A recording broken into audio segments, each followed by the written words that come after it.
রাষ্ট্র। দীর্ঘ 54 বছরে ভারত আমাদের সাথে বন্ধুত্বের কোন আচরণ করে নাই। আমরা ভুলে যাই নাই। আমার বোন ফেলানিকে হত্যা করে কাঁটাতারে ঝুলিয়ে রেখেছিল। আমার ভাই আপনার ভাতকে ফেনী নদীর পানির হিস্সার কথা বলার কারণে ছাত্রলীগ কর্তৃক তাকে পিটিয়ে হত্যা করা হয়েছিল। আমার ভাই শহীদ শহীদ শহীদ ওসমান হাদি, তাকে গুলি করার 24 ঘন্টার মধ্যে ভারতের খুনিরা আশ্রয় নিয়েছে। আমাদের দেশ থেকে খুনি হাসিনা বিদায় নেওয়ার পরে ভারতে আশ্রয় নিয়েছে। বাংলাদেশের যত অরাজকতা আছে, অরাজকতার পেছনে যত সন্ত্রাসী খুনি, সবাই ভারতে আশ্রয় পায়। সুতরাং এর থেকে প্রমাণিত ভারত আমাদের বন্ধু রাষ্ট্র হয়।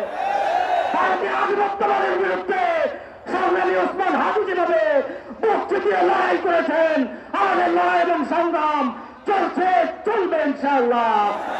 এক চুল ছাড় দেওয়া হবে না। ভারতীয় আধিপত্যবাদের গোলামীর চিঞ্জি আমরা আমার গলায় পড়াতে দেব না। 24-এ রক্ত দিয়েছি, নতুন করে স্বাধীনতা এনেছে, আমাদের এই স্বাধীনতা হারাতে দেব না ইনশাআল্লাহ।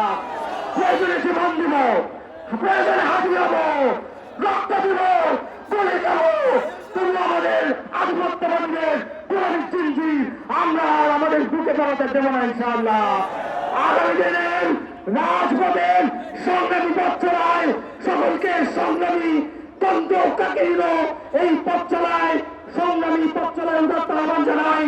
আর আজকের এই সমাবেশ থেকে বলছি, শাহবাগ, যেই শাহবাগকে ধারণ করে ভারতীয় আধিপত্যবাদীর যে কালচারাল আধিপত্যবাদ আমাদের উপরে চাপিয়ে দেওয়া হয়েছিল, আমরা এই শাহবাগ চত্বরের নামের পরিবর্তে শহীদ ওসমান হাদি চত্বর ঘোষণা করছি।